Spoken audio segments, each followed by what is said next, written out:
So ngayon guys, ituturo ko sa inyo kung paano mag-auto-update ng ating Facebook application, mapa mobile data man or Wi-Fi. Kasi yung nasa settings ng Facebook natin is auto-update lang sa Wi-Fi. E paano kung naka-mobile data ka, automatic hindi naman mag-update yung inyong Facebook application. Ngayon, ituturo ko sa inyo step by step. Make sure lang guys na panoorin nyo yung video nga matapos para malaman nyo kung paano mag-auto-update ng ating Facebook application sa mobile data and sa Wi-Fi. Guys, pasensya na hindi tayo nakapag-upload ng nakaraan, mga ilang araw din, kasi nga medyo busy lang at may mga importanteng bagay na ginagawa. So sana guys, intindihan nyo, kaya ngayon lang tayo ulit nakapag-upload. So una natin gagawin guys, pumunta muna tayo sa ating Facebook application. Papakita ko sa inyo na naka-auto-update yung ating Facebook app sa Wi-Fi lang. So click lang natin tong Facebook application. Once na mag-open na yan, click mo lang tong tatlong underline sa bandang taas sa kanan. Click natin. Once na maklik mo yan, scroll down mo lang. Hanapin mo dito yung Settings and Privacy. Click lang natin tong Settings and Privacy. Once na maklik mo na yan, i-click mo naman tong Settings.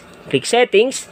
Once na maklik mo na yung settings, hanapin nyo naman dito yung media. Etong media guys, ito yung hanapin nyo. Take note pala guys once na hindi pa updated or hindi pa kagaya nito yung settings nyo, i-click nyo lang yung profile settings, then hanapin nyo yung media and contacts. At hanapin nyo doon yung app updates. Pero kung katulad nito sa akin, na updated na, hanapin nyo dito yung media. Click nyo lang tong media guys. Click natin. Once na maklik mo na yung media, scroll down mo lang, hanapin mo dito yung app updates. So click lang natin tong app updates. Kung mapapansin nyo nakalagay dito, auto-update Facebook, automatically update app over Wi-Fi. So, ibig sabihin guys, pag hindi ka nakakonect sa Wi-Fi, hindi mag-auto-update yung Facebook application nyo. Ngayon ang gagawin natin, para makapag-update tayo ng Facebook application, mapa mobile data man or Wi-Fi, una natin gagawin guys, pumunta kayo sa Play Store. Hanapin nyo yung Play Store sa ating cellphone. Once na makita nyo na, click nyo lang. So, click Play Store.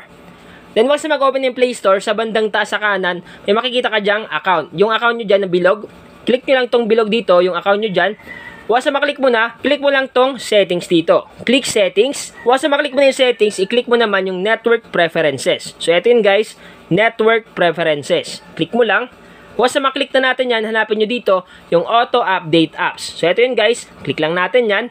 Kung mapapansin nyo guys, nakaset siya sa over Wi-Fi only.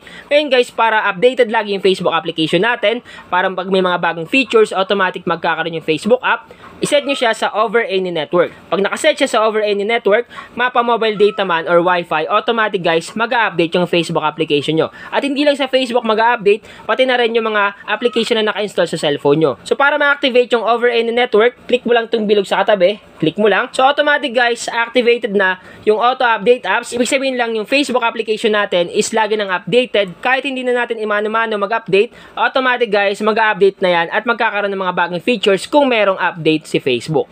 So yun lang yung gagawin nyo guys, piliin nyo lang yung over any network dito sa Play Store. So sana guys, nakatulong tong vlog ko ngayon. Once again naman, PH, thank you and God bless all.